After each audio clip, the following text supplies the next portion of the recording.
Welcome back to my YouTube channel. അപ്പോൾ ഞാൻ ഇന്ന് ഫാബ്രിക് പെയിൻറ്റിങ്ങിൻ്റെ ലെസൺ 2 അതായത് ഗ്രേഡിയൻ ടെക്നിക്കിൻ്റെ വീഡിയോ ആയിട്ടാണ് വന്നിരിക്കുന്നത്. അപ്പോൾ ഞാൻ ഇതിൻ്റെ ലെസൺ വന്ന് ചെയ്തിട്ടുണ്ടായിരുന്നു. അപ്പോൾ നിങ്ങൾ ആ വീഡിയോ കണ്ടിട്ടില്ലെങ്കിൽ കാണുക. അപ്പോൾ let's get into the video. അപ്പോൾ ഞാൻ എടുത്തിരിക്കുന്ന ഒരു വൈറ്റ് കോട്ടൺ ക്ലോത്ത് ആണ്. യൂസ് ചെയ്യുന്ന കാർബൺ പേപ്പർ യെല്ലോ കാർബൺ പേപ്പറാണ്. അപ്പോൾ നെക്സ്റ്റ് സ്റ്റെപ്പ് നമ്മൾ വരച്ച ഡിസൈന് ക്ലോത്തിലോട്ട് ട്രേസ് ചെയ്യാണ്. അപ്പോൾ കാർബൺ പേപ്പർ വെച്ചിട്ട് നമുക്ക് ട്രേസ് ചെയ്ത് എടുക്കാം. ഞാനിത് ട്രേസ് ചെയ്തെടുത്തു. ഇനി എംബ്രോയ്ഡറി ഹുപ്പിൽ വെച്ച് ഇത് ക്ലോത്ത് ടൈറ്റ് ചെയ്തെടുക്കുകയാണ് നെക്സ്റ്റ് സ്റ്റെപ്പ്.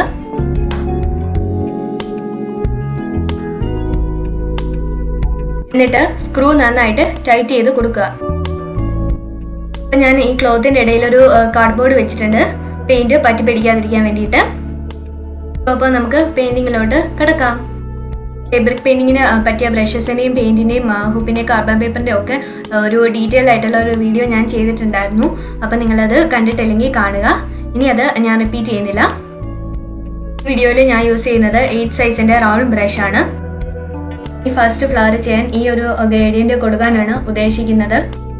വയലറ്റ് കളറും വൈറ്റ് കളറും കൂടെ മിക്സ് ചെയ്യുമ്പോൾ നമുക്ക് കിട്ടുന്ന ഈ ലാവൻഡർ ഷെയ്ഡ് വയലറ്റ് ആണ് ഞാൻ ഫസ്റ്റ് ഫ്ലവറിന് ബേസ് ആയിട്ട് ഫില്ല് ചെയ്ത് കൊടുക്കാൻ പോകുന്നത്. ഞാൻ ലെസൺ 1 കാണിച്ച ഫില്ലിംഗ് ആണ് ഫസ്റ്റ് സ്റ്റെപ്പ്. ഈ കളറ് നമ്മൾ ഈ പെറ്റൽസിലെല്ലാം ഫില്ല് ചെയ്ത് കൊടുക്കുക. നമ്മൾ ഗ്രേഡിയൻ്റ് ചെയ്യാൻ ഉദ്ദേശിക്കുന്ന കളറിൻ്റെ ഏറ്റവും ലൈറ്റ് കളർ ആയിരിക്കണം നമ്മൾ ബേസ് ആയിട്ട് ഫില്ല് ചെയ്ത് കൊടുക്കേണ്ടത്. എല്ലാ പെറ്റൽസും ഈ ബേസ് കളർ വെച്ച് ഫില്ല് ചെയ്യുക.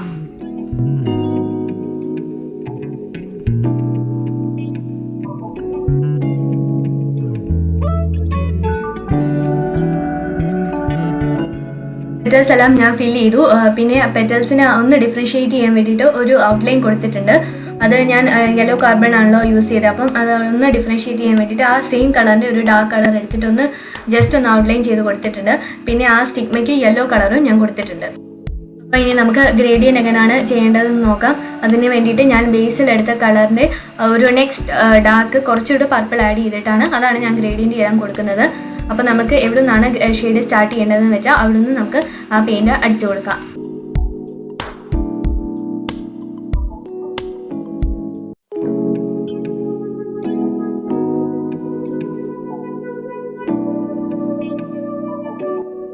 ഡാർക്ക് ഷെയ്ഡ് അടിച്ചു കഴിഞ്ഞിട്ട് നമ്മുടെ ബേസും ഈ ഡാർക്ക് ഷെയ്ഡുമായിട്ടൊന്ന് ബ്ലെൻഡ് ചെയ്ത് കൊടുക്കണം.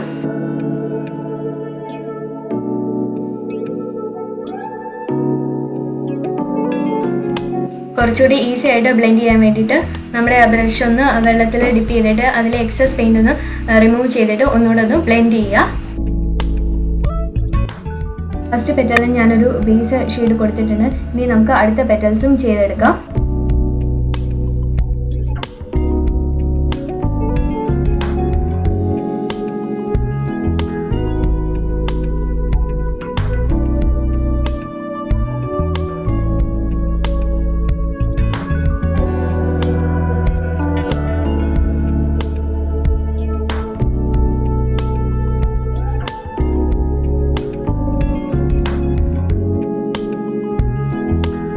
നന്നായിട്ട് ബ്ലെൻഡ് ആവാൻ ഇടയ്ക്ക് നമുക്കൊരു ഡ്രൈ ബ്രഷും യൂസ് ചെയ്യാം.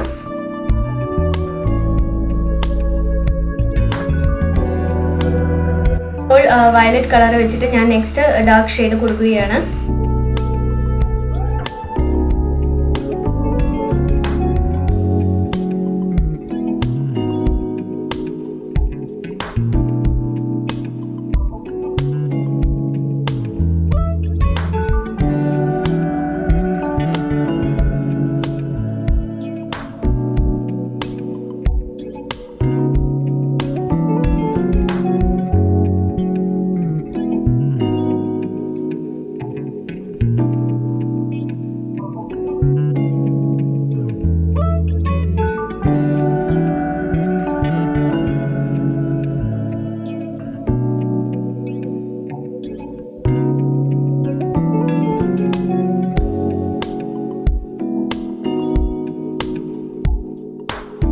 ഞാൻ ഫ്ലവേഴ്സിനൊരു ഡെഫിനേഷൻ വരാൻ വേണ്ടിയിട്ട് അതിൻ്റെ ഔട്ട്ലൈൻസും ഒക്കെ ഒന്ന് ഡാർക്കൻ ചെയ്യുവാണ്. വയലറ്റ് കളറും ബ്ലാക്ക് കളറും കൂടെ മിക്സ് ചെയ്താണ് ഞാൻ ഈ ഡാർക്ക് ഷെയ്ഡ് ഉണ്ടാക്കിയെടുത്തത്.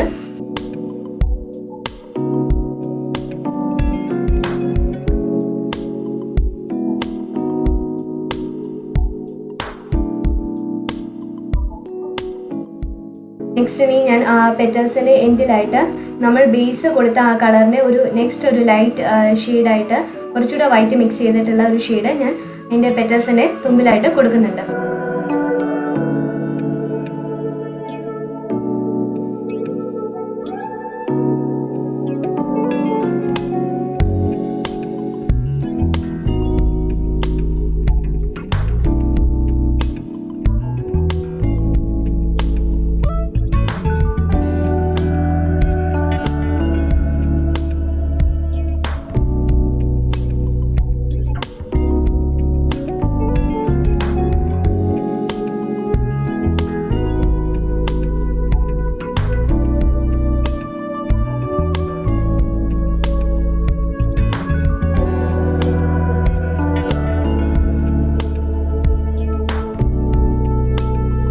നമ്മുടെ ആ പൂവിൻ്റെ ഉൾഭാഗം ഇച്ചിരി ഡാർക്ക് ആയിരിക്കുമല്ലോ, അതിന് ഞാൻ വയലറ്റും ബ്ലാക്കും കൂടെ മിക്സ് ചെയ്തിട്ടുള്ള ഒരു ഡാർക്ക് ഷെയ്ഡ് ആ പെറ്റൽസിൻ്റെ ഇടയിലായിട്ട് കൊടുക്കുന്നുണ്ട്.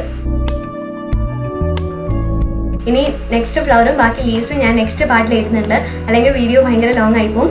അപ്പോൾ എല്ലാവർക്കും എൻ്റെ വീഡിയോ ഇഷ്ടപ്പെട്ടെങ്കിൽ സബ്സ്ക്രൈബ് ചെയ്യുക, പിന്നെ അടുത്തുള്ള ബെല്ലൈക്കൺ പ്രസ് ചെയ്യുക. അപ്പോൾ നിങ്ങൾക്ക് ഞാൻ ഇടുന്ന വീഡിയോസിൻ്റെ നോട്ടിഫിക്കേഷൻ അപ്പോൾ ലഭിക്കുന്നതാണ്. താങ്ക്